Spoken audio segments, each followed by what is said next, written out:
Giving fire! Today we're at Fort Loudoun, Tennessee.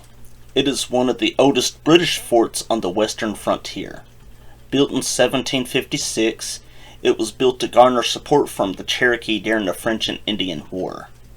There was talk of building a fort as early as 1708 in the Cherokee territory to help regulate trade with the Cherokee, due to the Cherokee developing anti-British sentiments due to the British traders exploiting the Cherokee.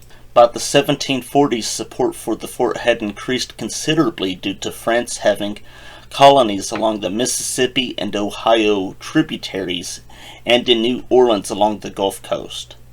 The outbreak of the French and Indian War in 1754 revived interest in the fort. Construction of the fort began on October 5, 1756. There was some squabble over the fort's design, but eventually a palisade design was chosen.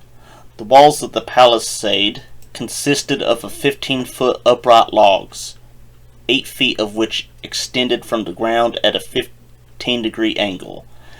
The interior of the fort covered approximately 2 acres and included a powder magazine, a blacksmith shop, barracks, and officer quarters, and supply buildings.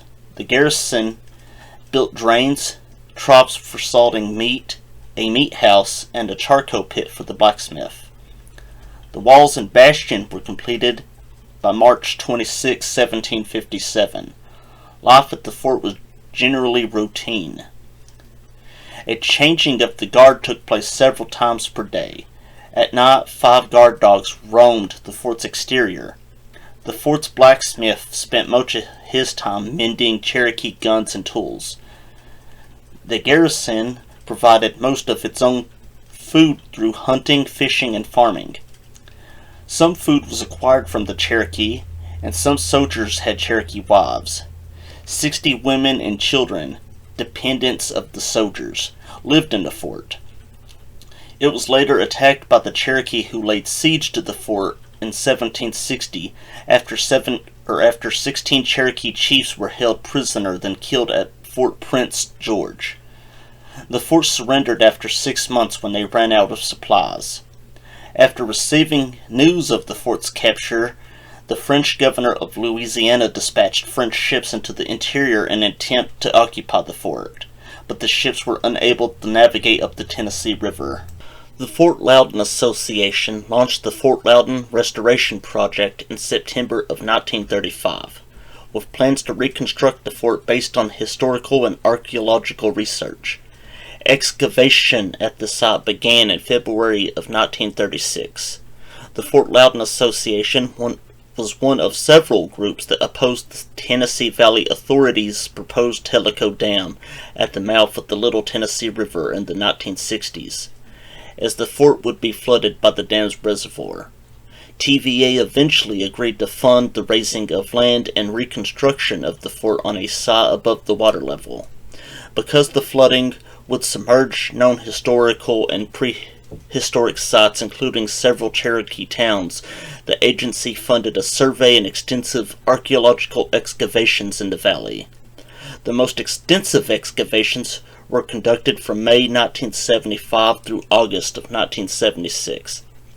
Approximately 93% of the fort's interior was investigated by hand, excavated during this period. In addition, they recovered items related to the historical Cherokee village of Tuskegee. It developed south of the fort in the late 1750s, but there was also an earlier site nearby known as Old Tuskegee. TVA provided 250,000 cubic yards of landfill to raise the site of the fort 26 feet, bringing it above the reservoir's operating levels.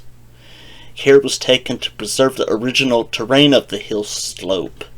Shortly after this was completed, the palisade, powder magazine, blacksmith shop, 2 troop quarters, a temporary barracks, a storehouse, one of the gun platforms, and a Cherokee house were reconstructed there.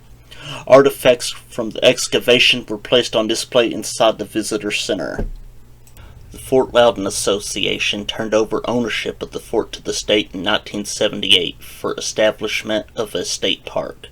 Fort Loudoun is now situated on an island created by the Tellico Lake at the junction of the Little Tennessee and Tellico rivers.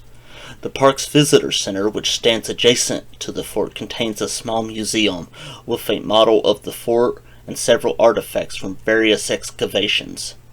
Several miles of hiking trails meander through the woods around the fort, as well as the McGee-Carson unit across the lake to the south.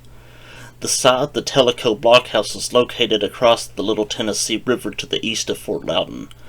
The blockhouse and its associated structures were uncovered by researchers during the archaeological project and are now marked by wooden posts and stones. Several artifacts excavated from the blockhouse are still on display at Fort Loudoun Visitor Center. The fort is open 7 days a week from 8 a.m. to sunset. It is closed Christmas Day. The Museum and Visitor Center is open 7 days a week also, but it's open from 8 a.m. to 4:30 p.m. The fort has plenty of picnic areas, hiking trails, and fishing, along with reenactments. You could check out the reenactment dates in the link in the description. If you liked the video, please consider subscribing to the channel and hitting that like button. It helps a lot.